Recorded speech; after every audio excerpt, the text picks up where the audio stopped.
Ano ang nangyari sa buhay mo at napasok ka sa pagbe-bake? Kumbaga yung natutunan mo nung bata ka, biglang naging career mo.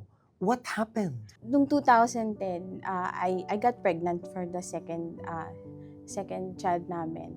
Then after 8 months, he was diagnosed with congenital heart disease. So yung walls ng heart niya may butas. So doon din kami lalong nagpursige. Kasi yung sweldo naming mag-asawa is good enough for a comfortable life na for everyday expenses. Pero yung pang-po-opera, yung sinabihan kami ng doktor, you have to save up 1.5 million to 2 million for the operation.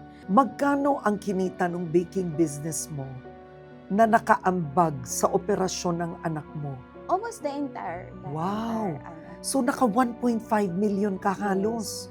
O more, parang Wow! gano'n. Tapos kaya lang, nung time na yun, may PhilHealth na ano, so may nabawasan yung fees namin. So meron pang natirang